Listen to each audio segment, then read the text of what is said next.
présent, nous sommes là, comme tu nous as dit, de dénoncer les œuvres infructueuses des ténèbres. Nous sommes là pour apporter la lumière, éclairer les gens. C'est un sujet bien donné. Nous avons besoin de toi. Notre force, notre inspiration viennent de toi. Saint-Esprit, nous te soumettons ce live, nous te soumettons tous les intervenants et que le cœur soit disposé et qu'au travers de cet exposé, le cœur soit éclairé, le cœur soit touché par la gloire de notre Seigneur Jésus-Christ. Nous te bénissons, nous te disons merci parce que ce live est fini au nom de Jésus. Amen. Amen. Dans le live Amen. Du Saint-Esprit. Donc, tu vas te muter. On va demander, parce que ça crache chez toi, on va demander à Petit Mato. Petit Mato, je t'ai envoyé 2 vidéos. La première vidéo de ça, Diané, il faut nous jouer ça. Donc, on va commencer par 2 vidéos. Il y a la vidéo de ça, Diané, et il y a la vidéo du collectif Anaïfia. Voilà. Donc, voilà, là, voici la première vidéo. Vous allez l'écouter. Vous allez écouter ce monsieur. Et vous allez l'écouter. Et après, on va jouer la deuxième. Tu peux mettre. Vas-y, Petit Mato. Lance. Jésus-Christ, divinité de Jésus-Christ, on va continuer jusqu'à la fin du monde. C'est pourquoi nous disons que personne qui peut prendre par exemple le Coran, venir nous prouver que Allah n'est pas le. Donc il dit quoi? Il dit lui, divinité de Jésus là. Lui, il va continuer, il va parler de ça jusqu'à la fin du monde. Lui, c'est un musulman. C'est un moustache musulman. Mais parler de lui, sa divinité, c'est pas ça, c'est cette divinité des chrétiens là. Lui, il va parler de ça jusqu'à la fin du monde. Continue. Donc, maintenant, il nous lance un défi. Lui, il va parler, nous, continue. Tu peux ramener même, tu peux recommencer. Petit Mato, recommence. Sur la terre. On va continuer jusqu'à la fin de Jésus-Christ. On va continuer jusqu'à la fin du monde. C'est pourquoi nous disons que personne qui peut prendre par exemple le Coran, venir nous prouver que Allah n'est pas le véritable créateur sur la terre. Les gens ont tenté, ils se sont cassés la gueule dessus, il n'y a pas de problème. Ils ont tenté fatigués. Mais ils sont obligés maintenant d'aller ailleurs, trouver des arguments échappatoires. Mais cela étant, revenir à l'histoire des divinités de Jésus-Christ, on va continuer jusqu'à la fin du monde. C'est pourquoi nous disons que personne qui peut prendre par exemple le Coran, venir nous prouver que Allah n'est pas le véritable créateur sur la terre. Les gens ont tenté, ils se sont cassés la gueule dessus, il n'y a pas de problème. Ils ont tenté fatigués. Mais ils sont obligés maintenant d'aller ailleurs, trouver des arguments échappatoires. Mais cela étant, revenir à l'histoire des divinités de Jésus-Christ, on va continuer jusqu'à la fin. C'est fini, hein, pasteur. Ok, donc, je plante le décor. C'est de bonne guerre. Donc, le monsieur nous dit clairement que lui, nous, notre divinité là, il va parler de ça jusqu'à la fin du monde. Lui va parler de ça jusqu'à la fin du monde. Est-ce que vous comprenez les chrétiens? C'est un musulman qui est là. Donc il ne faudrait pas que quelqu'un vienne pleurer. Pourquoi nous on parle de Allah? Pourquoi nous on parle de la divinité de l'islam? Et il nous a même lancé un défi. Lévite, DGM, docteur, l'apôtre en bas, l'apôtre doit monter. Hein. Il y a quelqu'un qui doit céder sa place parce que il fait partie des prédicateurs. Donc je ne sais pas, quelqu'un va nous excuser. Après tu vas remonter puisque l'apôtre doit monter. Bon, moi je descends, je cède la place, hein, je suis en bas. D'accord, donc après tu pourras monter, tu vas porter un additif. Oui. Merci beaucoup pour la compréhension. Faites monter l'apôtre, le modérateur. Il y a Yeshua aussi qui va venir. Voilà. Donc, ce monsieur, il nous donne l'occasion. Il dit qu'il ne va jamais cesser de parler de notre divinité. Et il nous donne des défis, nous aussi, de prouver que son Dieu n'est pas Dieu. C'est ça l'intérêt du jeu. Donc, ce que nous allons faire ce matin est béni par Oustad Diané. Diané nous soutient dans ce qu'on va faire. Il est d'accord avec ça. Donc, c'est ce que nous allons faire. Maintenant, mets la deuxième vidéo. Voilà, mets la deuxième. Nous sommes en train de planter le décor. Voilà un autre musulman encore. Faut mettre volume. Tu t'es muté, hein? Tu t'es muté. Petit Mato, tu es muté. On parle de polythéisme. C'est-à-dire celui selon les textes bibliques, c'est un péché qui interdit l'entrée au paradis pour celui qui se rend coupable de polythéisme. C'est-à-dire celui qui est coupable de polythéisme ne méritera pas du paradis. C'est des textes qu'on peut aisément retrouver dans les textes du Nouveau Testament. Donc aujourd'hui, ce qu'il nous faut, c'est savoir une religion, quelle est la religion qui offre le salut de l'humanité par le biais de l'unicité. La question qu'on pose aujourd'hui, c'est quelle est la religion mondialement connue et reconnue pour être formée d'agates revendiquant le monothéisme pur. Le monothéisme prêché par Abraham qui est des croyants. Je te me pose. Donc, il dit d'abord, il dit que dans la Bible, il y a des versets clairs qui disent que quand tu fais du polythéisme, tu ne rentres pas au paradis. D'abord, là, il reconnaît que la Bible défend ça, Dieu merci. Là, il est encore lucide. Mais arrivé devant maintenant, il dit que la seule religion qui se réclame du monothéisme pur, c'est l'islam. Donc, il va commencer maintenant à narguer le christianisme. Maintenant, il va nous traiter de tous les noms, s'attaquer à notre divinité, bon, qui ne comprend pas, puisque les thèmes qu'il va employer n'ont jamais été enseignés dans la Bible, c'est des mots que nous, on ne connaît pas, lui, il va employer. Donc, vas-y, petit Mato, continue. Vas-y. Des croyants dont les juifs et les chrétiens se réclament. Ce qui est étonnant dans la mesure où Abraham lui-même a cassé les statues, même statues que les chrétiens reconstruisent. Et lorsqu'on verra par exemple ce qui est connu dans les... Pasteur, tu as bougé. Hein. Tu dis quoi? Dans le frère, on va attendre le pasteur. Oui, là, je suis là. Vas-y, faut jouer, faut jouer. Dans les signes religieux, c'est que les chrétiens disent au nom du Père et du Fils et du Saint-Esprit. C'est-à-dire que quand on voit le signe des chrétiens, on voit 3 personnes. Mais le signe des musulmans, c'est 1. C'est-à-dire que l'islam a apporté les détails nécessaires au niveau de l'unicité, dans les différentes catégories, a apporté la lumière salvatrice sur les différents types de polythéisme, le grand polythéisme, le petit polythéisme, les détails, les explications, les arguments, les preuves coraniques et prophétiques. Un ensemble parfait, une harmonie somptueuse qui dote donc les musulmans de tous les moyens nécessaires et capitaux pour préserver leur unicité et ne pas commettre le polythéisme. Chose qu'aujourd'hui on ne retrouve pas dans le christianisme. C'est-à-dire qu'aujourd'hui on a une religion qui prône un Dieu en 3, ni homme, ni Dieu, etc. C'est-à-dire que cette doctrine-là n'existe pas dans l'islam. Nous reconnaissons un seul et même Dieu, une seule et même divinité qui est en droit d'être adorée en dehors de toutes les autres. C'est pour ça qu'on verra que dans le livre de Marc, toujours, il y a un homme qui a dit à Jésus, tu as dit avec la vérité que Dieu est unique et qu'il n'y en a pas d'autre que lui.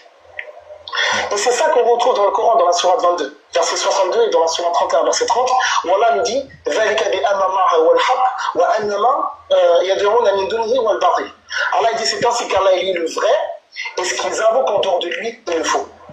Donc aujourd'hui, la nation qui porte l'unicité divine, qui lève haut l'étendard du monothéisme pur, c'est la religion islamique qui est mondialement reconnue et qui est mondialement connue, n'est-ce pas, célèbre pour préserver le culte du monothéisme pur.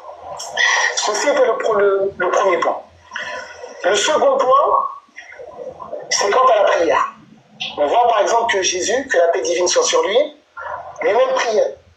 Donc ici on a une problématique, car le fait que Jésus prie, c'est une preuve décisive, capitale et tranchante qu'il ne peut pas être divin.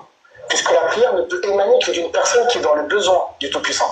Comme Allah nous dit dans la sourate 35, verset numéro 15, « Ya ayyuhannas antum fuqara ila Allah » Allah nous dit, oh, vous les hommes, vous êtes les besogneux, les nécessiteux vis-à-vis d'Allah. Chose que Jésus lui-même n'a pas honte de reconnaître. Lorsqu'il dit dans Jean chapitre 5 verset 30, je ne peux rien faire de moi-même. Rien d'étonnant puisqu'on retrouvera ça dans le Coran dans la sourate 4 verset 172, lorsque Allah dit, et le Messie ne se trouve pas indigne d'être le serviteur d'Allah. Donc aujourd'hui les chrétiens célèbrent la prière. Donc, les chrétiens ont délaissé ce que notre frère Habib Arona a dit tout à l'heure, ils ont délaissé une chose que tous les prophètes ont fait, c'est-à-dire la proclamation. Quand on regarde dans le livre de Genèse dans la Torah, dans le livre de Genèse chapitre 17 verset 3, Abraham s'est prosterné. Dans le livre de Josué, chapitre 5, verset 14, Josué s'est prosterné. Quand on regarde la même chose dans le livre de Psaume 95, 6, on voit aussi qu'il faut se prosterner. On retrouve la même chose que les enfants d'Israël se prosternaient. Dans le livre de Nombre, chapitre 4, verset 31. Moïse lui-même se prosternait. Dans le livre de Exode, chapitre 20, verset 6. Aujourd'hui, les chrétiens ont délaissé cela. Jésus lui-même, le modèle phare et le modèle par excellence, lui-même se prosternait. Dans le livre de Matthieu, chapitre 26, verset 39. Les chrétiens ont délaissé ça alors que tous les musulmans se prosternent. Plus que cela, selon les textes bibliques, c'est un péché qui est interdit. Ok, merci. Donc, voilà les deux vidéos que je voulais vous présenter. Et si vous avez bien compris, tout ce qu'il a dit, par exemple, les 3 personnes à un, on adore 3 listes, mais il n'a pas donné de verset biblique. Il est resté dans son interprétation de ce qu'il pense. Voilà. Parce que si tu veux juger les chrétiens, il faut les juger selon le texte de dogme qui a été enseigné. C'est pas la peine de prendre certains dogmes et les coller aux chrétiens. Ça, c'est une forme de manipuler l'opinion. Les chrétiens n'adorent pas 3 dieux, 3 personnes divines ou bien quoi. Les chrétiens adorent un seul et unique Dieu. Les chrétiens n'ont jamais enseigné, les apôtres, Jésus. Aucun enseignement biblique nous enseigne qu'on a 3 dieux. On a 3 dieux qu'on adore. Jamais les chrétiens n'ont enseigné ça. Jamais on a enseigné ça. Maintenant, s'il y a des courants, il y a des personnes qui ont inventé leur doctrine pour parler de 3 personnes divines, 3, je sais pas quoi, ça n'engage que vous, mais nous, vous ne pouvez pas juger parce que dans l'islam, il y a des divergences, il y a des points de divergence. Même les chiites divinisent Ali. Yeshua nous a montré des preuves où Ali, il est divinisé en islam. Il y a beaucoup de choses, non, on ne va pas prendre ça pour venir juger l'islam. Il y a beaucoup de choses qui se disent, il y a beaucoup de sectes, beaucoup de pratiques, les soufistes, les pratiques, on ne va pas prendre ça pour coller à l'islam. Donc c'est de la manipulation et toujours, comment on appelle la propagande du monothéisme pur. Mais tout à l'heure, les frères sont là, les drones sont là, on va voir si l'islam est vraiment du monothéisme pur. Et l'argument du monothéisme même, ça ne tient pas. C'est pas parce que tu adores un seul Dieu, soi-disant un seul Dieu, que c'est un véritable Dieu. Là, Akhenaton, il a imposé une seule divinité en Égypte, Aton, le soleil. Mais est-ce que le soleil, là, Aton était un véritable Dieu? Le zoroastrisme, ils adorent un seul Dieu, Ahura Mazda. Est-ce que c'est une preuve que Ahura Mazda est le véritable Dieu? Donc l'argument du monothéisme pur, ça ne tient pas. C'est de la propagande. Maintenant, nous, aujourd'hui, nous sommes lucides. Nous, on va descendre sur terre. D'abord, nous commençons. L'islam, quel est le Dieu que les musulmans adorent? Ça, c'est la question. Deuxième problématique est-ce que le Dieu véritable, est-ce que le monothéisme pur ou bien le Dieu véritable peut cautionner des pratiques idolâtres, des pratiques païennes?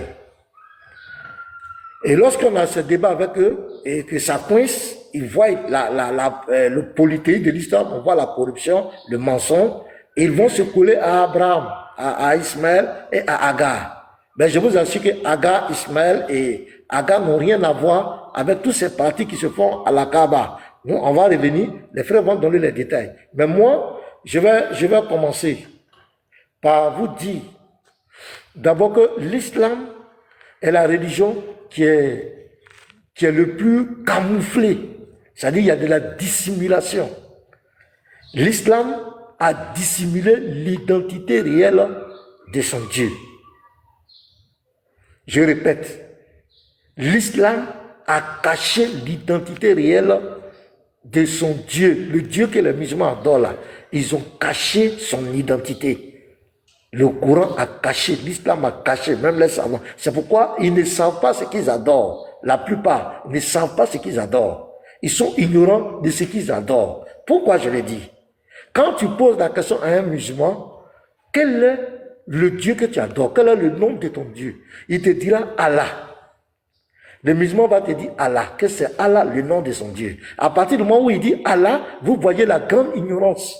Et tout celui qui bavardait là, lui aussi dit c'est Allah. Ils sont tous des ignorants. Quand tu parles de la Bible, tu as l'impression qu'ils sont savants et ils ont de la connaissance, mais ils sont tous des ignorants. Parce que tu ne peux pas dire que ton Dieu s'appelle Allah. Parce que Allah n'est pas un nom propre. Tu vas prendre tous les dictionnaires du monde, tous les dictionnaires même arabes, tout ce que tu ChatGPT, Google, tout, faut taper dans tous les moteurs de recherche. Faut taper l'étymologie de Allah. Allah vient d'où? C'est pourquoi quand tu seras devant un musulman, le nom Allah, ça vient de quelle langue? Les plus malhonnêtes vont te dire que ça ne vient pas d'une langue, c'est extraordinaire. Un mot qui n'est pas dans une langue, c'est extraordinaire. Le plus malhonnête. Maintenant, le plus courageux te dira que c'est en arabe. Et en arabe, qu'est-ce que signifie le mot Allah en arabe? Allah, ça ne veut rien dire, ça veut dire le Dieu, c'est la contraction du mot Al-Ilah. Al qui est le, Ilah qui est Dieu ou divinité. Donc Allah veut dire le Dieu. Mais le Dieu ne peut pas être le nom d'une divinité. Le Dieu, c'est un nom, ça ne peut pas être le nom propre de quelqu'un. Donc voici où le vrai problème de l'islam commence.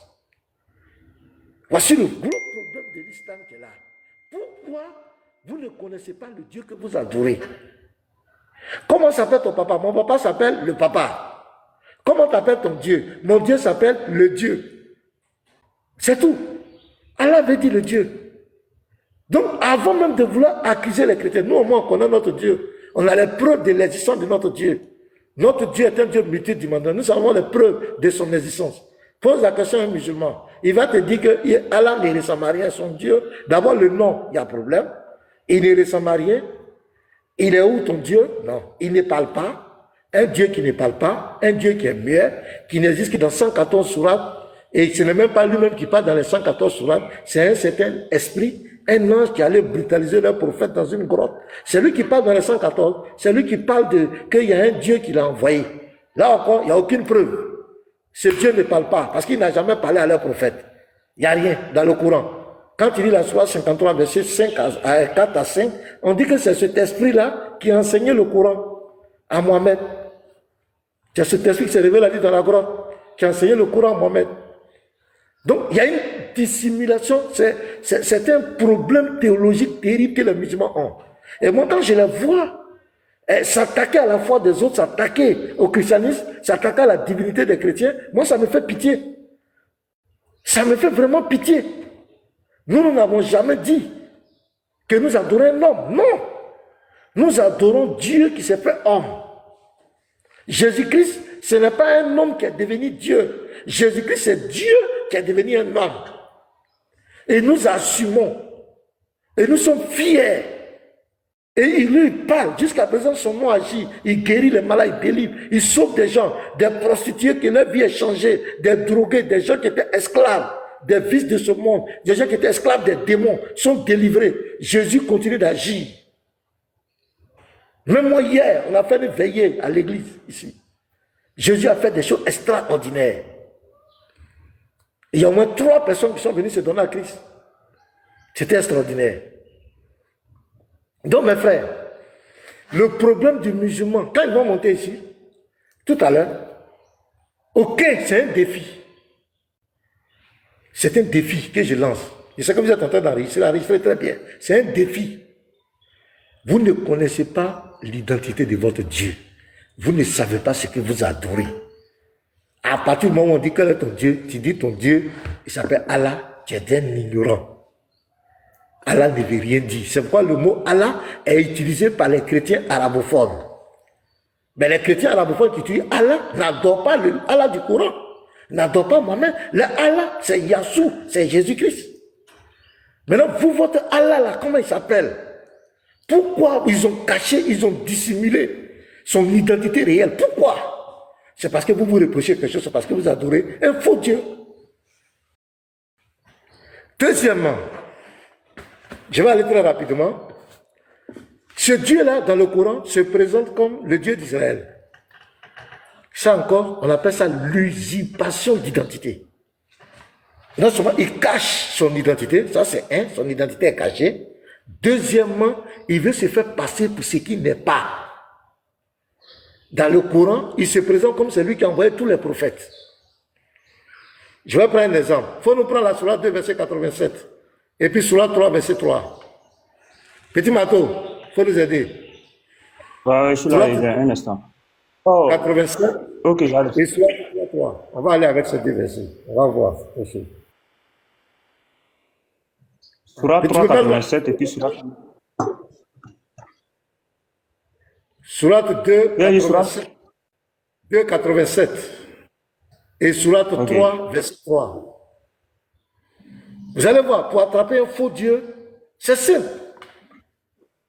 La Bible nous avertit que le diable se décrit en ange de lumière. Le diable veut se faire passer pour ce qu'il n'est pas. Donc, n'oubliez pas, la divinité de l'islam a caché son identité. Ils ont caché volontairement son identité. Deuxièmement, cette divinité, on veut faire passer cette divinité pour le Dieu d'Israël. Alors que le Dieu d'Israël n'est pas le Seigneur de la Kaaba. Jamais. Aucun musulman ne peut dire que le Dieu d'Israël est le Seigneur de la Kaaba. Le Dieu d'Israël, Yahweh, va demander aux gens de prendre des cailloux pour lapider Satan. Jamais. Le Dieu d'Israël va jamais permettre qu'on va aller embrasser un caillou, une pierre. Jamais. Le Dieu d'Israël va jamais accepter qu'on se dénude, mettre un drap sur lui pour aller faire le tour d'un objet de main d'homme. Jamais. Le Dieu d'Israël ne va jamais cautionner les pratiques idolâtres. Jamais. Les frères vont rentrer en détail tout à l'heure, mais moi, je vais vous montrer clairement que ce Dieu-là du Coran, il a un véritable problème. Il faut lire la Sourate 287. Petit Mato, aide-nous. Allons vite pour que je laisse les autres parler. Sourate 2, verset 87. Je lis la parole de Djibril. 7. Nous avons donné le livre à Moïse. Nous avons envoyé après lui des prophètes successifs. Et nous avons donné des preuves à Josué, fils de Marie. Et nous l'avons renforcé du Saint-Esprit. Est-ce qu'à chaque fois qu'un messager... C'est bon. Donc ici, vous voyez que ce Dieu, il se présente comme le Dieu d'Israël. Il dit que c'est lui qui a envoyé Moïse. Vous voyez? Il dit que c'est lui qui a envoyé... Bon, là, il y a Jésus encore ici. Où ça, camarade? Un coucou à toi. Il y a Jésus, tes savants ont mis Jésus ici. Le nom qui a été inventé, ça est dans le Coran. Enfin, comment, camarade? Donc, tu vois.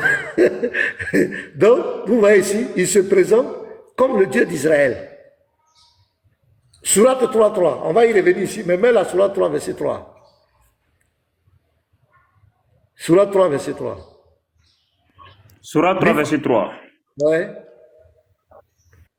Il a fait descendre sur toi le livre avec la vérité, confirmant les livres descendus avant lui, et il fit descendre la Torah et l'évangile. Donc, il se présente, il dit que c'est lui qui a envoyé l'évangile, et c'est lui qui a envoyé la Torah. C'est extraordinaire. Quelle prétention. Il est très prétentieux.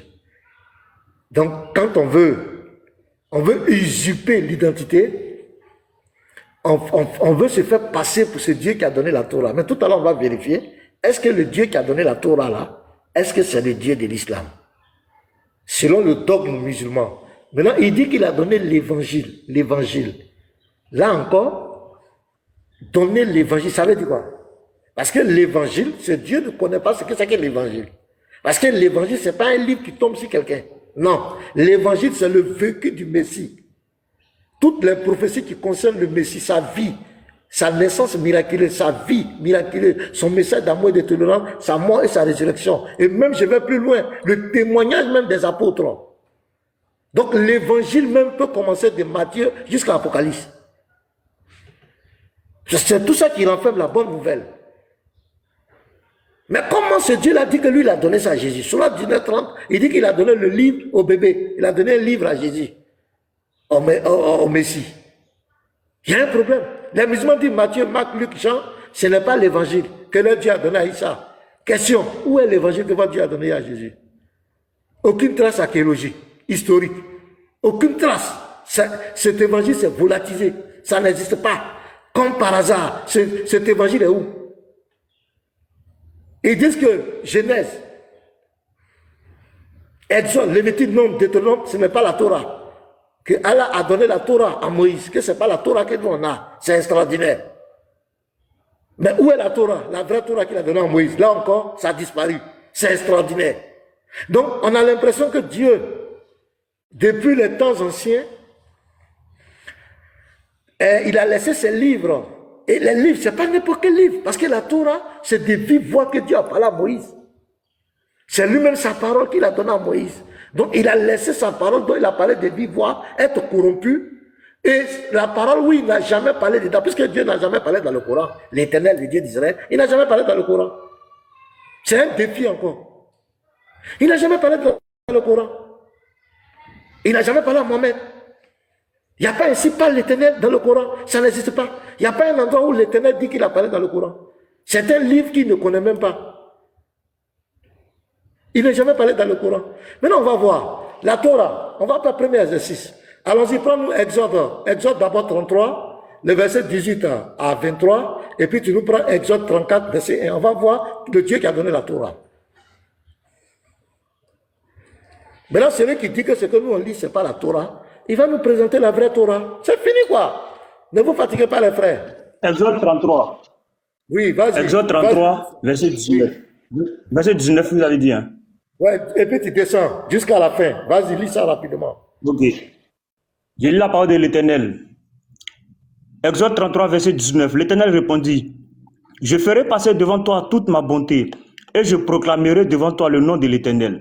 Je fais grâce à qui je fais grâce, et miséricorde à qui je fais miséricorde. Au verset 20. L'Éternel dit, tu ne pourras pas voir ma face, car l'homme ne peut me voir et vivre. Au verset 21. L'Éternel dit, voici un lieu près de moi. Tu te tiendras sur le rocher. Quand ma gloire passera, je te mettrai dans un creux du rocher et je te couvrirai de ma main jusqu'à ce que j'ai passé. Au verset 23. Et lorsque je retournerai ma main, tu me verras par derrière, mais ma face ne pourra pas être vue. Merci, petit Mato. Ici, voilà un Dieu que Moïse, le Dieu qui a donné la Torah à Moïse. Il dit à Moïse, Moïse dit, je veux voir ta face. Il dit non, tu ne peux pas voir ma face, mais tu vas me voir. Et cette action s'est passée sur la terre. Or, le dogme islamique est que leur Dieu ne vient pas dans sa création. Leur Dieu ne rentre pas dans sa création, il ne vient pas sur la terre. Mais ici, cette action qui se passe, c'est sur la terre. Maintenant, allons-y au 34 maintenant. On va voir le Dieu qui a donné la Torah à Moïse. Voilà, c'est l'Éternel. Est-ce que c'est le Dieu du Coran? Oui. Tu as muté, petit Manteau, tu as muté, s'il te plaît, tu as muté. Exode 34, verset 1er. Voilà, l'Éternel dit à Moïse, taille 2 tables de pierre. Taille 2 tables de pierre comme les premières, et j'y écrirai les paroles qui étaient sur les premières tables que tu as brisées. Sois près de bonne heure et tu monteras dès le matin sur la montagne de Sinaï. Tu te tiendras là devant moi sur le sommet de la montagne. Au verset 3. Que personne ne monte avec toi et que personne ne paraisse sur toute la montagne, et même que ni brebis ni bœuf ne pèsent près de cette montagne. Moïse tailla 2 tables de pierre comme les premières. Il se leva de bon matin, il monta sur la montagne de Sinaï selon l'ordre que l'Éternel lui avait donné, et il prit dans sa main les 2 tables de pierre. Au verset 5. L'Éternel descendit dans une nuée, s'éteint là auprès de lui et proclama le nom de l'Éternel. Et l'Éternel passa devant lui et s'écria. Attends, doucement, il ne faut pas te presser, allons doucement. Donc voici le Dieu. Vous avez dit vite, pasteur. Voilà, voici le Dieu qui a donné la Torah à Moïse. L'Éternel descendit dans une nuée, s'éteint là auprès de lui et proclama le nom de l'Éternel. Ce Dieu-là, cette action se passe sur la terre. Moïse était sur la terre. Moïse n'est pas au ciel. C'est sur la terre ici. Ce Dieu-là qui a donné la Torah, posez la question aux musulmans. Est-ce que ce Dieu-là, c'est le Dieu de l'islam? Le Dieu du Coran? Parce que le Dieu du Coran, il ne descend pas sur la terre. Il ne rentre pas dans sa création. Selon eux, les dogmes. Mais ce Dieu-là, non seulement Moïse l'a vu par derrière. Parce que, oh là, Dieu, on dit qu'il ne ressemble à rien. On ne sait pas où il est. Il ne parle pas. Mais ce Dieu qui parle à Moïse, il a une relation directe avec Moïse. Est-ce que vous comprenez les frères? Donc voici ici l'une des problématiques. Est-ce que c'est le Dieu? Il dit que là-bas, il se vante. Il se vante de dire que c'est lui qui a donné la Torah à Moïse. Mais le Dieu qui a donné la Torah à Moïse ici, l'action se passe, il est rentré dans sa création. Cette action se passe sur la terre. Et il était là auprès de Moïse. Il était là auprès de Moïse. Donc voici première situation qui montre que ce Dieu qui parle, non seulement il a dissimulé son identité, deux, ce Dieu veut se faire passer pour ce qu'il n'est pas. Je vous dis, ne vous méprenez pas les chrétiens. Le Adam dont parle la Bible, la Torah, n'est pas le Adam du Coran. Le Adam dont parle la Bible, il a été créé sur terre. C'est sur terre ici qu'il a été tenté. Et c'est sur terre ici que la déchéance a été proclamée. Le Adam du Coran n'a pas été créé sur terre. Il a été créé au paradis. Je ne sais pas où, au paradis quelque part. C'est quand il a péché qu'on l'a chassé. Sourate 2, versets 34 à 37. Le Noé dont parle la Torah n'est pas le Noé du Coran. Ne vous y méprenez pas. Ce n'est pas le même Dieu. Le Noé dont parle Moïse, a parlé Moïse, il avait 3 enfants.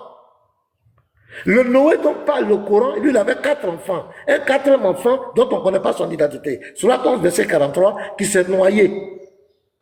Le Abraham dont nous a présenté Moïse n'est pas le Abraham du Coran. Le Abraham dont Moïse nous a parlé, dans Genèse 11, le verset 26 à 31, son père, il s'appelle Térach. Et confirmé par Josué 24, verset 2, son père a été toujours Térach.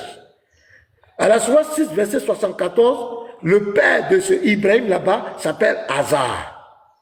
C'est extraordinaire.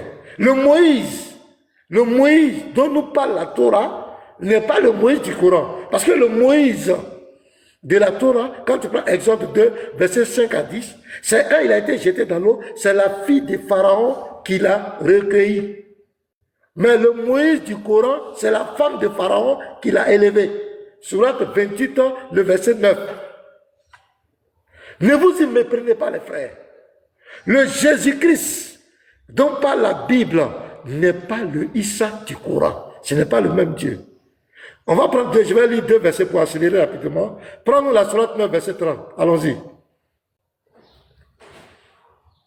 Sourate 9, verset 30.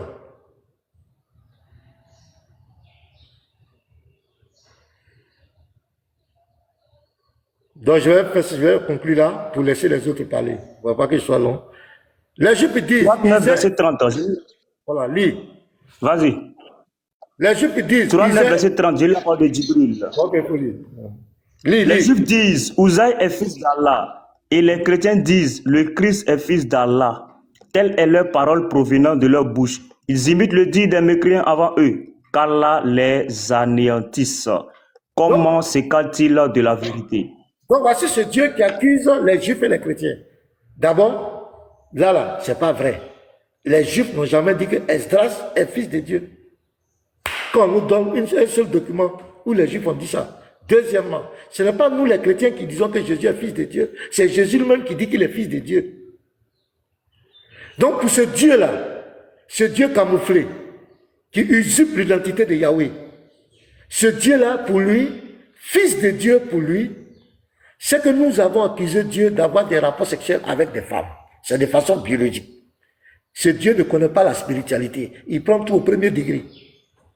Pour lui, quand on parle de fils de Dieu, c'est que Dieu a eu des rapports sexuels avec une femme. Quand on dit Jésus est fils de Dieu, pour lui, nous sommes en train de dire que Dieu a eu des rapports sexuels biologiques avec Marie. Est-ce que vous comprenez bien? Donc, tout le Coran est accusateur, vient accuser les chrétiens. De nous dire que nous avons dit que Dieu a eu des rapports. C'est pourquoi il se plaint à la sourate 6, verset 101. Il dit que comment lui, il aurait un enfant alors qu'il n'a pas de compagne. À la sourate 72, verset 3, il répète là-bas, comment lui va avoir enfant? Quand il dit il n'a ni engendré, pour lui, il pense à l'engendrement biologique. Il est ignorant de savoir que le mot engendré là a plusieurs sens. C'est pas seulement de façon biologique. Donc quand les chrétiens parlent de fils de Dieu, ils ne parlent pas des rapports sexuels. Mais pour le Coran, de Dieu du Coran, qui n'est pas Yahweh et qui veut se faire passer pour Yahweh, parce que Yahweh, dans Deutéronome 14, verset 1, dit que nous sommes les enfants. Les enfants, ils sont ses enfants. Pas parce qu'il a couché, mais c'est une forme d'affinité. Il est père, pour dire que nous provenons de lui. Mais le Coran a mal compris ça, le Dieu du Coran. Quand tu prends Genèse 32, verset 5 à 6, on dit que Yahweh, il est père et il a des enfants. Quand tu prends Deutéronome 32, verset 18 à 19, Yahweh a engendré. Il a des fils et il a des filles. Mais le Dieu du Coran, lui, n'a pas de fils. Il n'a jamais engendré. Comment il peut dire que lui, il est le Dieu d'Israël? Il dit, il a envoyé les procès successifs. Quand tu lis Ésaïe te dit que l'Éternel a des enfants. Ésaïe 45, verset 11, il dit qu'il a des enfants. Exode 4, verset 22 à 24, l'Éternel dit que Israël est son premier fils, est son fils. Donc ce n'est pas le même Dieu. Donc il dit que Jésus, celui qui dit que Jésus est fils de Dieu, il va l'anéantir, c'est un mécréant. Mais quand on prend Jean 5, verset 25, Jésus dit qu'il est fils de Dieu. Jésus dit qu'il est fils de Dieu. On va lire ces 3 versets. Pour nous mettre Jean 5, verset 25, Jean 10, verset 36 et Luc 22, verset 70. Lis-nous ces 3 versets. Vous allez voir que Jésus refute le Coran. Et ils vont venir dire, fils de Dieu là, ça veut dire serviteur. Il faut nous montrer ça dans le Coran. Allah dit que fils de Dieu veut dire serviteur. Jean 5, verset 5. Oui, lis. C'est pas nous qui disons que Jésus est fils de Dieu. Vas-y. En vérité, je vous le dis, l'heure vient et elle est déjà venue, où les morts entendront la voix du Fils de Dieu et ceux qui l'auront entendu vivront. C'est Jésus qui parle là. Jésus dit le fils de Dieu. Est-ce que lui peut dire que c'est lui qui a envoyé Jésus? Non. Allons-y encore, Jean 10, 36. Jean 10, verset 36. 36. Voilà. Celui que le Père a sanctifié et envoyé dans le monde, vous lui dites, tu blasphèmes. Et cela parce que j'ai dit, je suis le Fils de Dieu. C'est qui parle? C'est Jésus qui parle, c'est pas nous. Donc, c'est une preuve du camouflet. C'est une preuve de la marmaille. Quand il veut croire que Jésus était musulman, Jésus était soumis à leur Dieu qui n'a pas de nom, un Dieu qui est dans le néant, un Dieu qui veut usurper l'identité du Dieu d'Israël. Quand ils disent que Jésus est soumis à ce Dieu, c'est que c'est pathétique. Même Luc 22, verset 70. Et Luc 22. Ouais, verset 70. Les autres vont parler aussi.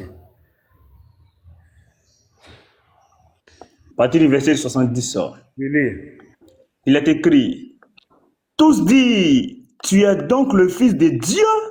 Et il leur répondit, vous le dites, je le suis. C'est pas Jésus qui dit le Fils de Dieu. Voilà. Donc comment c'est Jésus la peut être soumis à ce Dieu du néant? Donc les frères, voilà un peu ce que je voulais dire. 1. L'identité est dissimulée. 2. L'usurpation d'identité. Et vous avez vu les preuves. Voilà, donc pour ne pas être long, il y a beaucoup à dire. Hein. Et on voit clairement que ce Dieu, d'abord, la Torah qu'il a donnée à Moïse, ça n'existe pas. C'est un défi, ils ne vont jamais le montrer. L'évangile, soi-disant qu'il a donné à Issa, l'évangile, ce n'est pas un livre qu'on donne à Jésus. L'évangile, c'est la vie du Messie. C'est lui-même. Ce n'est pas un livre qu'on lui donne. Donc, ça, ce sont les défis qui ne pourront jamais relever. Donc, je vais m'arrêter là. Et les frères sont là. On veut connaître, est-ce qu'on peut rentrer dans l'identité? Est-ce que vous pouvez nous révéler?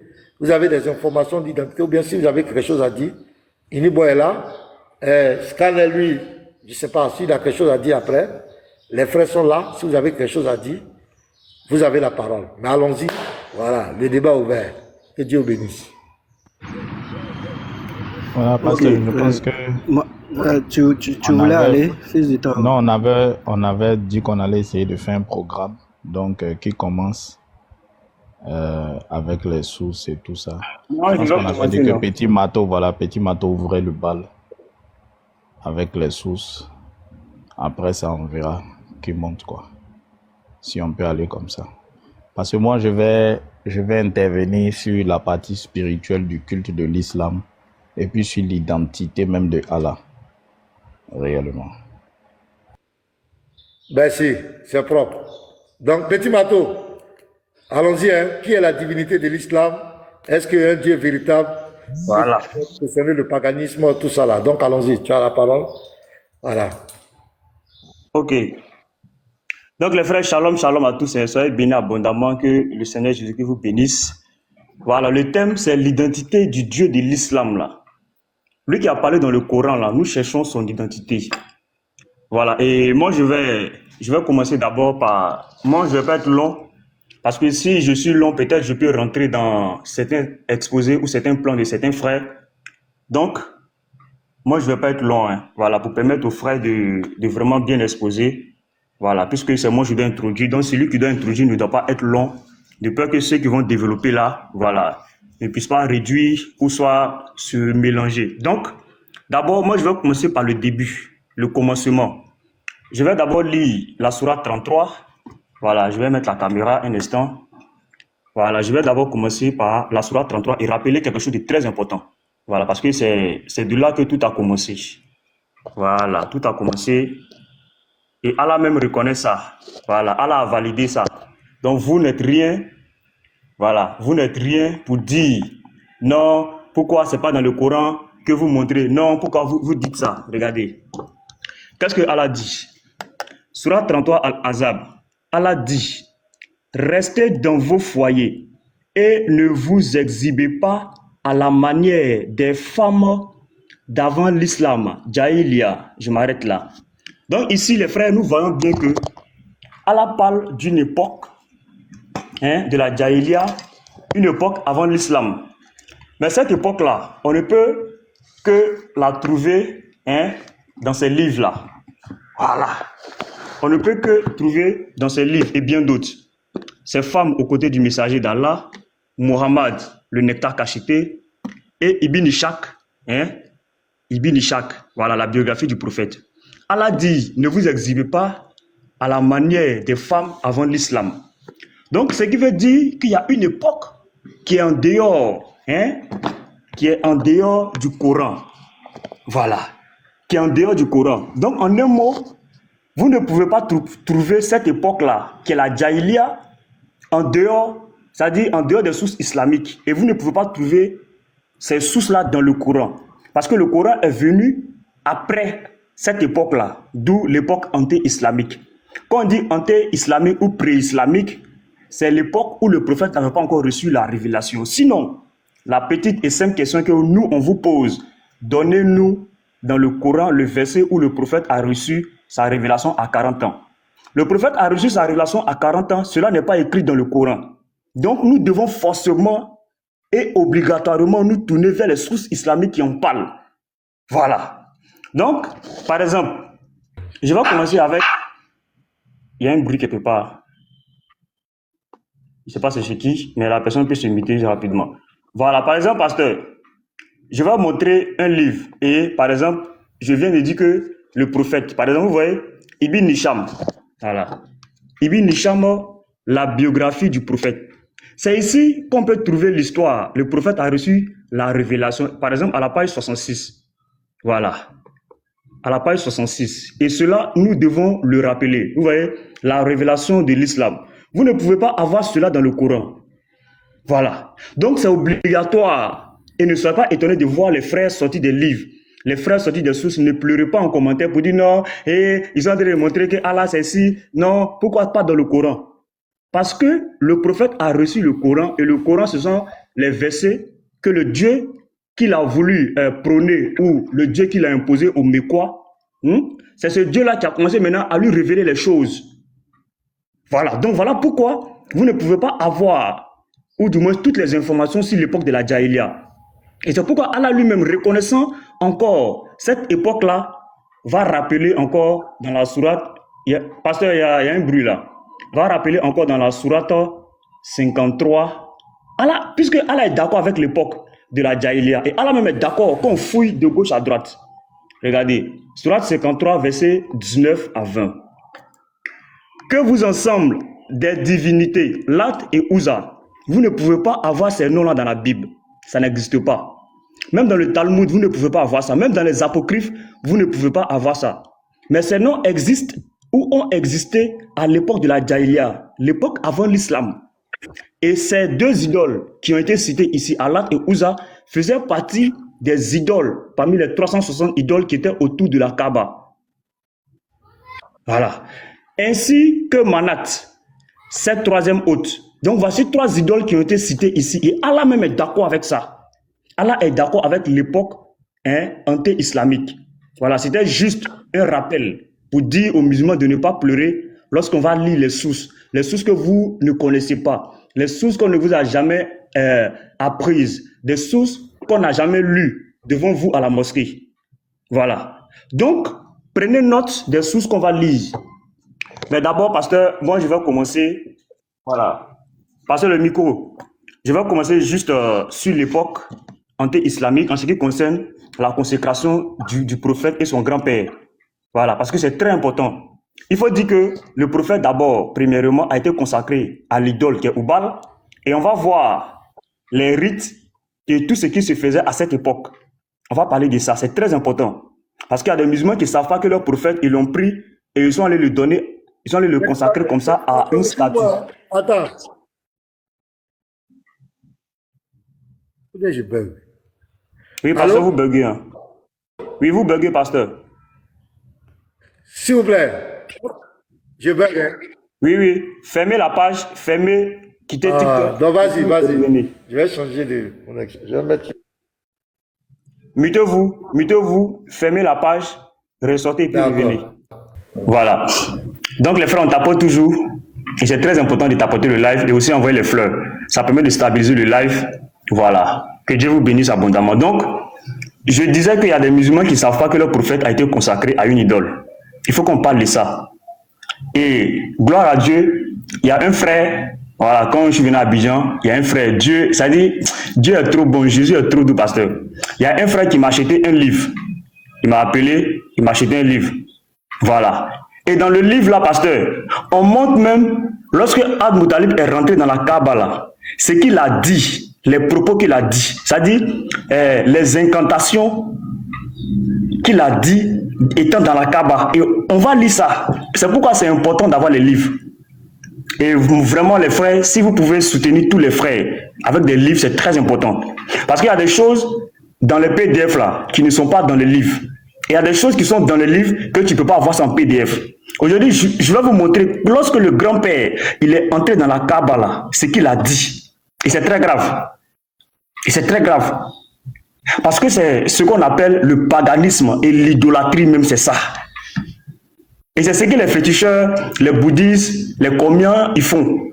Et c'est clair. Parce qu'on ne peut pas entrer avec un enfant dans une maison, disons, soi-disant sacrée, et puis dire ces genres de choses. Donc moi, je vais commencer par la consécration du prophète. D'abord, commençant par son grand-père, l'histoire, voilà, pour voir quel Dieu exactement son grand-père adorait. Parce que si on trouve le Dieu que son grand-père a adoré, et si on trouve le Dieu auquel le prophète a été consacré, je pense qu'on a le Dieu de l'islam. Parce qu'il n'y a aucune source, qui dit que le prophète n'a pas adoré ce que son grand-père a adoré. Il n'y a aucune source qui dit que après la consécration du prophète, il a été purifié, ou le véritable Dieu est venu le rendre pur, ou l'ange Gabriel, il n'y a aucune source qui le dit. Mais nous avons toutes les sources qui montrent que ce que les polythéistes ont fait là, c'est la même chose que le prophète a reconduit. Et les frères vont le démontrer dans le développement. C'est que les polythéistes ont fait la même chose. Les musulmans le font aujourd'hui. Et il n'y a rien qui a été changé, rien du tout.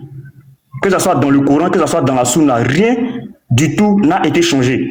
Tout ce que les polythéistes ont fait, c'est pareil aussi, c'est ce que les musulmans font aujourd'hui. Donc, je vais aller rapidement.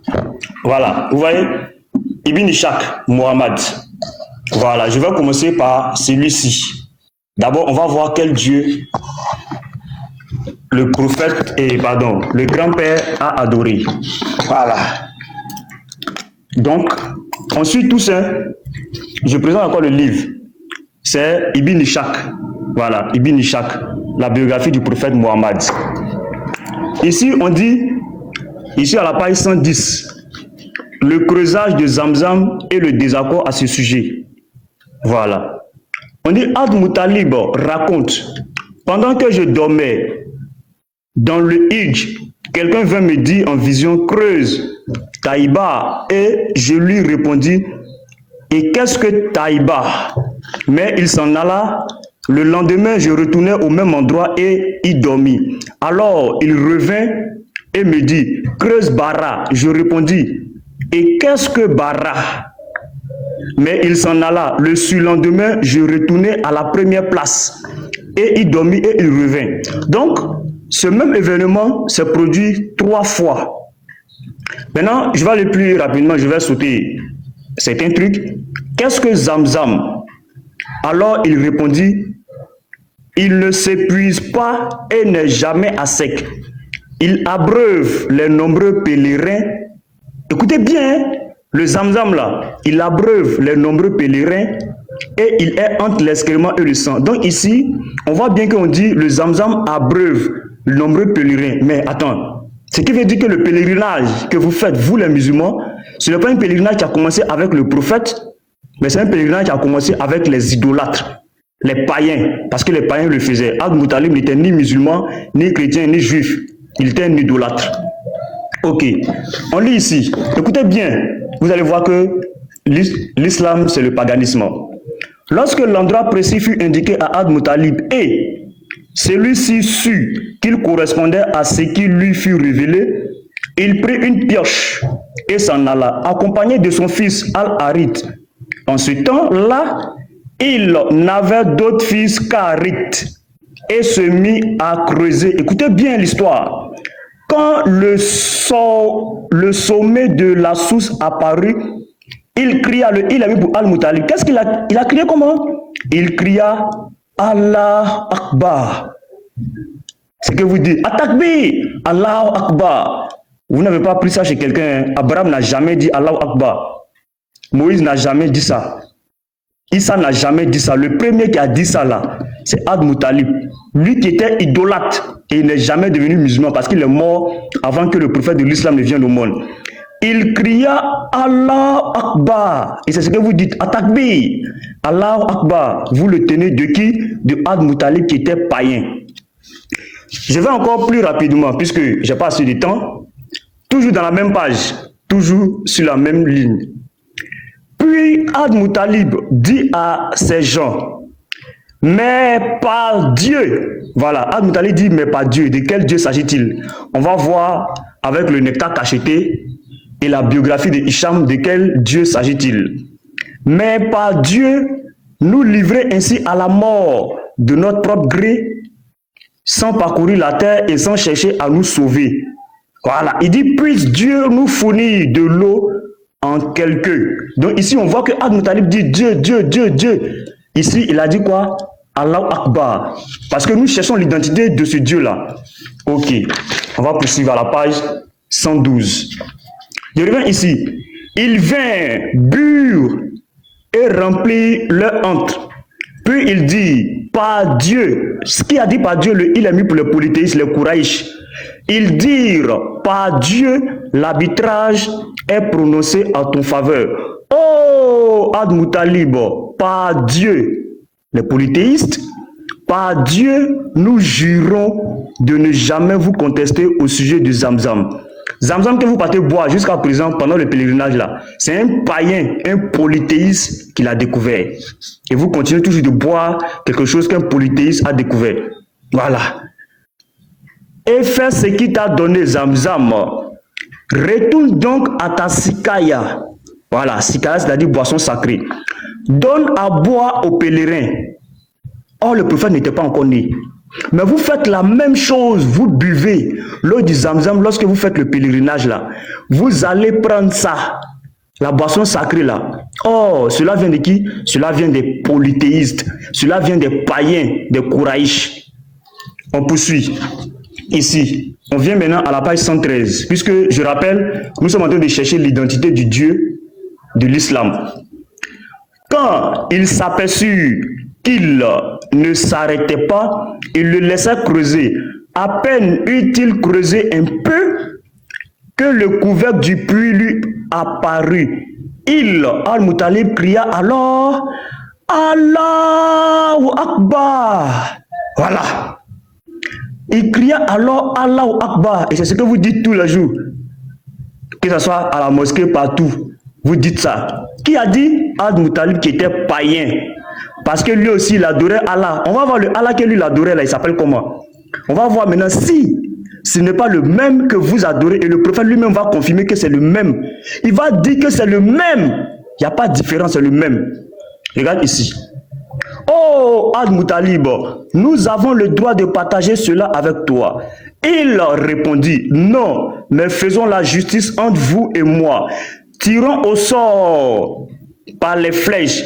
Il lui dit, qu'est-ce que tu vas faire? Il dit, j'attribuerai à la Kaaba, là où vous tournez cette fois-là, 2 flèches à moi-même, 2 flèches et à vous 2 flèches.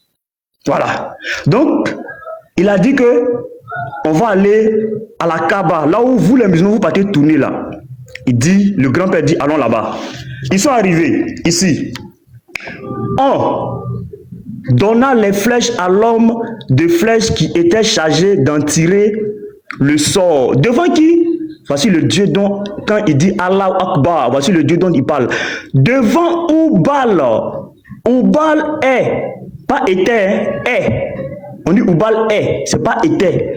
Oubal est une idole au fond de la Kaaba, là où le prophète va être introduit. C'était la plus grande de les idoles. C'est elle, écoutez bien maintenant, hein, c'est elle que Abu Sufyan Bi'aba avait invoqué lors de la bataille de Uhud en disant « Sois victorieux, ô Oubal », c'est-à-dire montre ta supériorité, montre la supériorité de ta religion. Voilà. Maintenant, on dit Abd Muttalib se mit à prier Dieu. Le Dieu en question, c'est qui? C'est Oubal. On va voir. On poursuit ici. À la page 116. Le vœu d'Abd Muttalib d'égorger son fils. Voilà l'histoire. Donc vous connaissez l'histoire. Où il a dit que s'il avait eu 10 fils, il sacrifierait un au Dieu de la Kaaba. Maintenant, regardez la phrase. On va prendre ici. Ici. Il engendrait 10 fils. S'il engendrait 10 hommes qui vivraient assez longtemps pour le protéger, il en égorgerait l'un d'eux auprès de la Kaaba. En sacrifice à qui? À Dieu, le Allah dont vous servez. Parce qu'il dit que s'il a eu 10 fils là, il va le sacrifier à Dieu. Or, quand on va revenir dans la biographie ici, là, quand on va lire dans la biographie sur mon téléphone ici, on va voir dans la biographie quel était ce Dieu en question. Et ce Dieu en question, c'est bien sûr Oubal. Voilà. Lorsque ses fils atteignirent le nombre de 10 et qu'il pouvait le protéger, il les réunit et les informait de son vœu, dans le vœu en question. Regarde maintenant. Il les amena, lait est mis pour les enfants. Il les amena avec lui à qui? Il avait dit qu'il allait sacrifier à qui? À Dieu. Mais il envoyait à qui? À Oubal. C'est le Dieu que vous savez, vous musulmans. Il dit en sacrifice à Dieu. Maintenant, il envoie ses enfants-là en sacrifice à qui? À Oubal, à l'intérieur de la Kaaba. La statue de Oubal était sur un puits à l'intérieur de la Kaaba. Et c'est dans ce puits qu'on ramassa ce qu'on faisait comme offrande, don à la Kaaba. Voilà. Maintenant, ici, on dit quoi? Oubal. Voilà. Donc, maintenant, je vais déposer le chouchou ici. Voilà. Je dépose Abd Muttalib. Maintenant, on prend ici. Puisque on dit, on faisait don. On va voir qu'est-ce que les païens faisaient. Voilà. Je prends, regardez bien le livre. Hein. Voilà. Le nectar cacheté. On va venir ici. À la page 52 rapidement. Le polythéisme et l'adoration des idoles devint la principale, je suis à la page 53, caractéristique de la religion des Arabes de la période anté-islamique, en dépit de leur prétendue allégeance à la religion d'Ibrahim. Les Arabes se conformaient dans le culte rendu aux idoles, à des traditions et des cérémonies spécifiques forgées par Amr ibn Louahi, mais qu'ils considéraient comme étant de bonnes innovations qui n'avaient nullement changé la religion d'Ibrahim. Voici quelques traits marquants de leur adoration. Je vais citer quelques-unes, regardez, quelques-uns, les traits. Ils étaient assidus au culte des statues, ce que vous ne le faites pas, mais vous le faites d'une autre manière. Recherchaient leur protection, les appelaient, imploraient leur secours dans la difficulté et le besoin. Vous le faites, mais de manière innovée. Comment? Et je vais montrer ce que vous faites. Voilà, et ça, on va prendre le livre Allah et ses filles. On va voir le nom de toutes ces divinités, parce que Allah dit, Allah se présente en tant que ses divinités dans le Coran, dans la Sourate 59, verset 23. Allah a pris les attributs, Allah a pris le nom de toutes ces idoles-là, au temps pré-islamique. Et c'est-à-dire, puisque on dit ici, ils invoquaient. Et vous faites les invocations au nom de ces dieux-là, en y ajoutant Ya devant chaque nom. C'est ce que vous faites. Ya Rahman, Ya Gafou, Ya Rahim. C'est ce que vous faites aujourd'hui. Voilà. Or, avant, les polythéistes, eux, ils se rendaient directement vers chaque statue et faisaient leur invocation. Mais vous, le prophète vous a permis de rester à la maison et de les invoquer en y ajoutant Ya. Parce que Ya, en arabe, veut dire Oh. Et Oh, c'est une vénération. Quand on dit Oh, c'est une vénération. Oh, devant un nom, voilà, c'est vénéré. Voilà. Donc, il leur vouait quoi? Il leur vouait quoi? Le pèlerinage. Et vous le faites aujourd'hui. Il leur vouait le pèlerinage. Vous le faites aujourd'hui. Procéder à des circumambulations. Vous le faites. Le prophète lui-même l'a fait. 7 tours alors qu'il n'avait pas la révélation. Il a fait 7 tours alors qu'il n'avait pas la révélation. S'humilier et se prosterner. Vous vous prosternez. Parce que quand vous finissez de faire le tawaf, vous faites 2 rakats comme le prophète l'a fait. Voilà. Dans Sahih al-Bukhari, on peut lire. Le prophète, au dernier pèlerinage, il a fait 2 tours. Voilà, pardon, il a fait 2 rakats et il est sorti. Et après lui, les autres aussi ont suivi et ils ont fait de même que le prophète a fait. La preuve, regardez. Je vais vous montrer rapidement, hein, parce que je ne vais pas être long, je n'ai pas envie d'être long. C'est tellement vaste le sujet là. Regardez ici. Je prends le livre pour montrer que quand le prophète fait quelque chose, vous faites, parce qu'il était idolâtre, il était païen. Al-Bukhari, Sahih al-Bukhari, regardez. Sahih al-Bukhari, 1597. Regardez. Je ne vais pas lire le snad. Omar ibn Khattab, Dieu en soit satisfait, s'avança vers quoi? Vers la pierre noire. Il s'avança vers la pierre noire de la marque de la Kaaba, l'embrassa et dit, il a fait le bisou et puis il a dit, qu'est-ce qu'il a dit? Certes, je sais que tu n'es qu'une pierre, voilà, sans nulle action, ni en bien ni en mal, mais vous partez, vous les musulmans, vous partez laper la pierre noire. Or, Ibn Khattab, qui était calife, dit, si je n'avais pas vu le prophète, ça veut dire que c'est le prophète qui a été le premier à laper la pierre noire. Ibrahim n'a jamais fait ça. Ismaïl n'a jamais fait ça. Ne mentez pas sur nos prophètes. Nos prophètes n'ont jamais fait. C'est le prophète qui a fait. Et vous, musulmans, vous avez copié sur tout ce que le prophète a fait. Surah 33, verset 21. Vous avez dans le messager d'Allah un excellent modèle à suivre. Si je n'avais pas vu le prophète t'embrasser, je ne l'aurais pas fait. Voilà. On m'a dit, si lui n'avait pas vu le prophète embrasser la pierre, il n'allait jamais faire. Parce qu'il sait que c'est une pierre. Ça ne veut rien dire, ça n'a aucune valeur. Donc, je vais lire rapidement une dernière source. Voilà, le Nectar Cacheté, page 82. Et puis, je vais chuter par là, parce que je n'ai pas envie d'être long. Je sais que les frères ont beaucoup à dire. Il s'agit de la naissance du prophète. La naissance du prophète. Donc, rapidement, je m'en vais. Ici.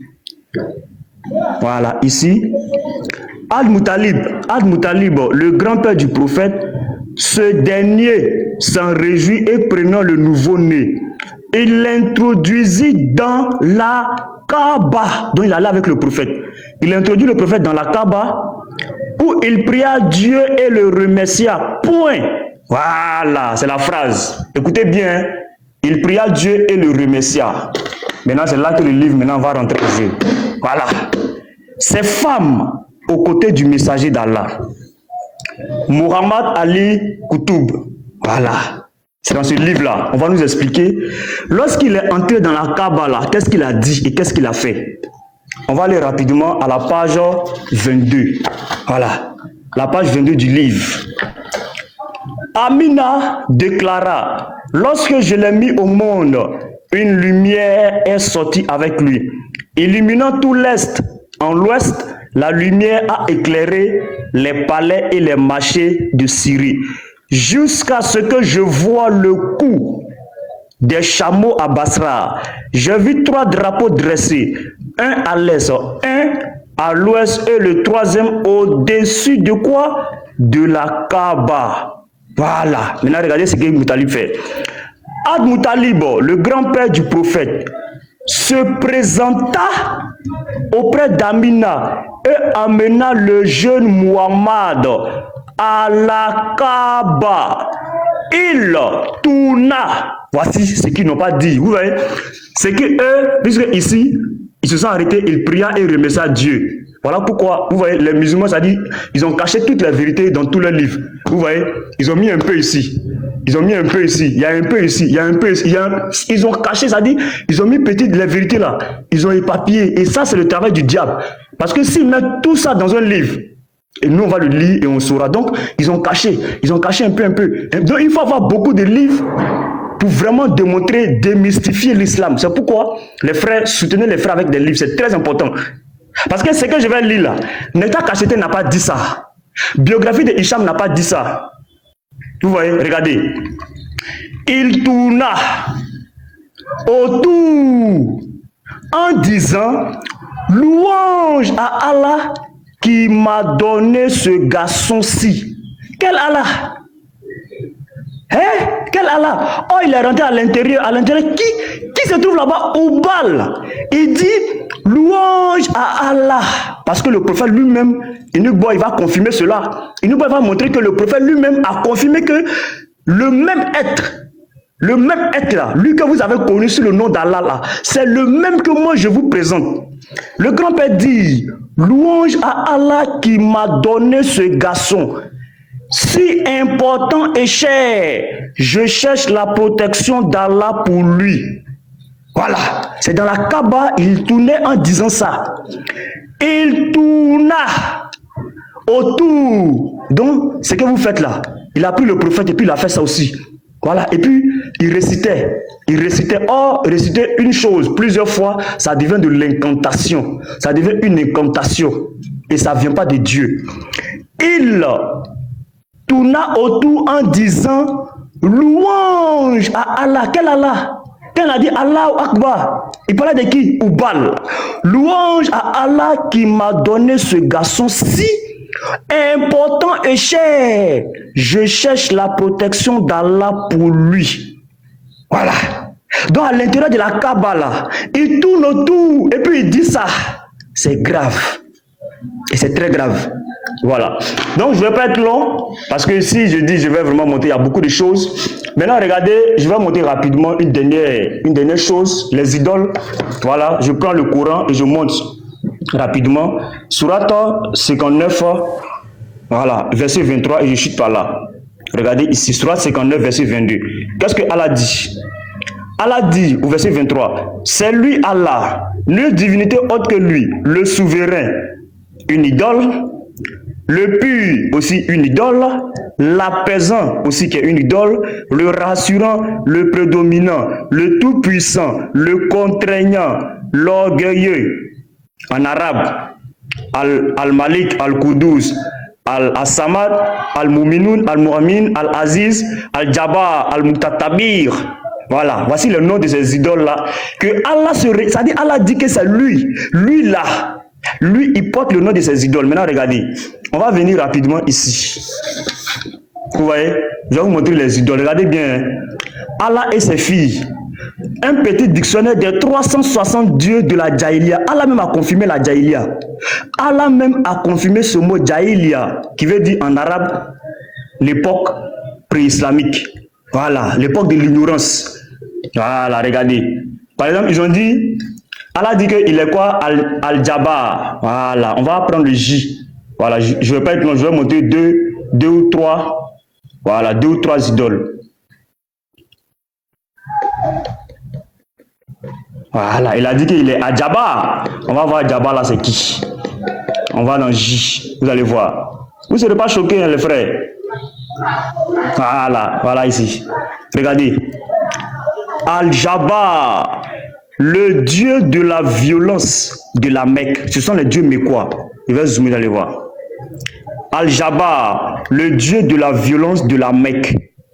Il a dit encore qu'il est quoi? Il a dit qu'il est Al-Ghafour. Voilà. Al-Ghafour, le pardonneur. Vous allez voir. On va aller dans J rapidement. Et puis, il y a tellement. Les 360 idoles sont dans ce livre. Regardez. Al-Ghafour, c'est Al-Ghafir. Voilà. le Dieu du pardon. Allah dit il est le pardonneur. Voilà, le voici ici. Le Dieu du pardon à la Mecque. Pourquoi? Parce qu'il y avait 360 idoles à la Mecque. Vous allez voir que tous les dieux, tous les noms ou tous les 99 attributs d'Allah, ce sont les dieux mécois. Vous fouillez, vous allez voir que tous ce sont des dieux mécois. On avait déjà fait des exposés là-dessus. Et Inubo, il va encore montrer. Vous allez voir que ce sont tous des dieux mécois. Tous les noms que Allah a pris là, ce sont les dieux mécois, ce sont les idoles que le prophète est venu détruire. Parce qu'il a détruit 360 idoles qui étaient autour. Mais il n'a pas détruit l'idole qui était à l'intérieur. Il n'y a aucune source. Jusqu'à présent, il n'y a aucune source qui dit que Oubal a été détruite. Voilà. Voilà pourquoi ils ont reconduit toutes les pratiques. Toutes les pratiques ont été reconduites. Que ce soit Safa et Mawa, les frères vont montrer. Que ce soit le jeûne, Surah 2, verset 183, ils l'ont reconduit. Voilà. Et Abraham n'a jamais fait les 7 tours. Parce que les 7 tours, celui qui l'a fait, c'est le prophète. C'est le prophète qui a fait les 7 tours.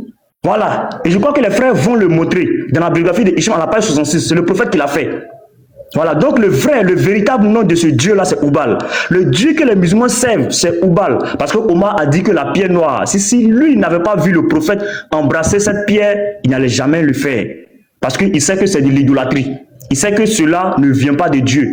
Voilà. Donc les frères, shalom. Je ne veux pas être long. Voilà, je crois que les frères ont beaucoup à dire. Donc je suis pas là.